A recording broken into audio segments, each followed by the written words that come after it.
estão terminando o ano muito bem aqui entre nós. E alguns dentre nós estão terminando o ano com sensação de férias frustradas.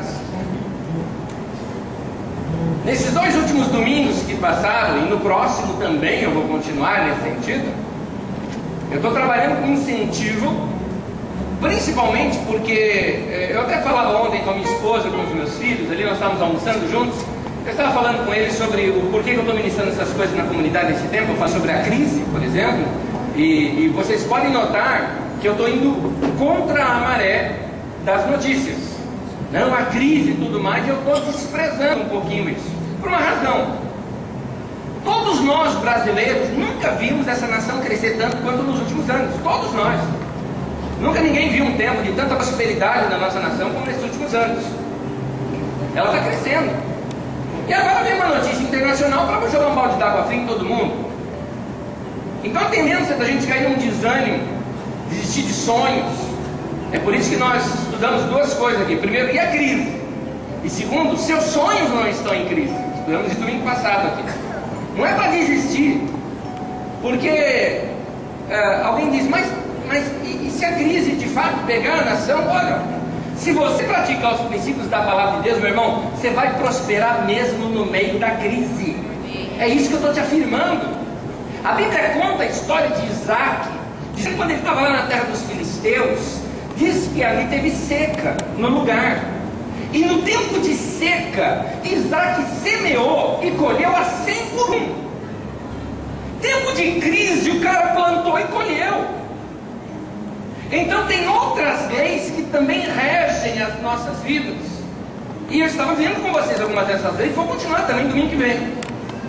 Mas tinha necessidade de fazer quase como que um parêntese nesse domingo, usando esse de hoje, para dar uma espécie de consolo, apoio e incentivo para as pessoas que de fato estão em crise, agora não mais de crise econômica, gente que fez planos que não deu certo.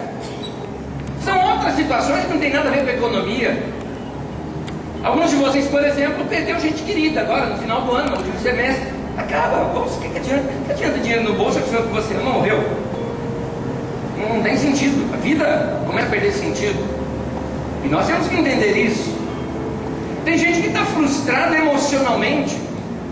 Um namoro que não deu certo, um noivado que não deu certo, um divórcio que chegou, uma separação, uma crise no casamento, uma traição.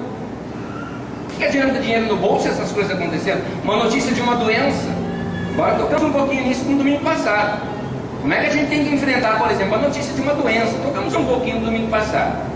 Sobre esse aspecto em si, eu recomendo aquela série do Salmo 23, onde nós falamos claramente como você enfrentar situações tão caóticas assim que vem sobre você, um vale da sombra da morte. Como você enfrentar essas situações?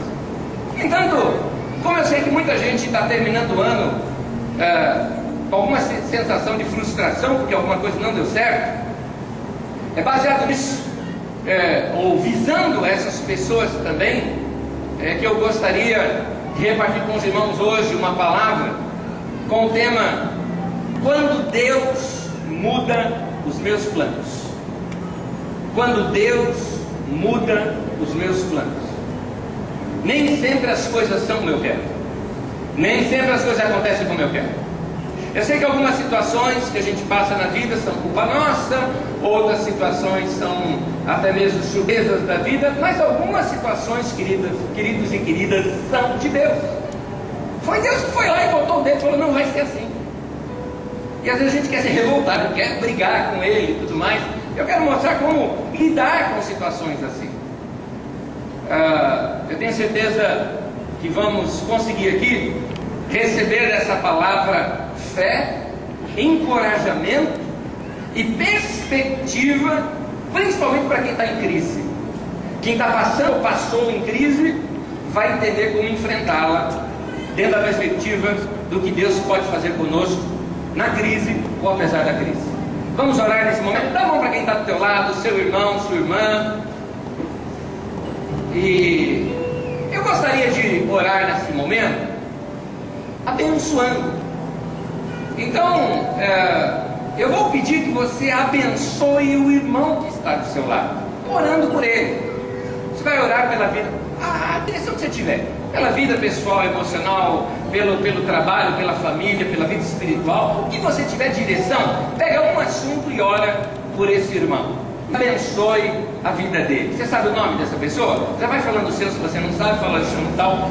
A pessoa já fala isso.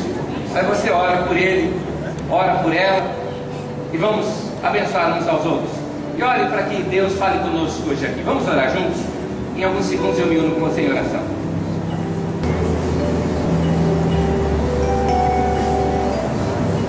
Eu oro, Pai, para que Teu Espírito Santo venha trabalhar em nossos corações, pela palavra a ser ministrada hoje aqui.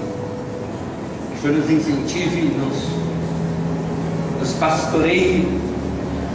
Queremos sair aqui hoje sabendo claramente, tem uma revelação muito clara, que Tu és um Deus que se preocupa conosco. Tu és o nosso pastor e nada nos faltará. Sabemos isso. Obrigado a Deus pela maneira como o Senhor tem cuidado de nós até aqui. Pedimos a bênção do Senhor e o entendimento das Escrituras nessa manhã, em nome de Jesus. Amém. Atos dos Apóstolos, capítulo 27, do versículo 9 ao versículo 12.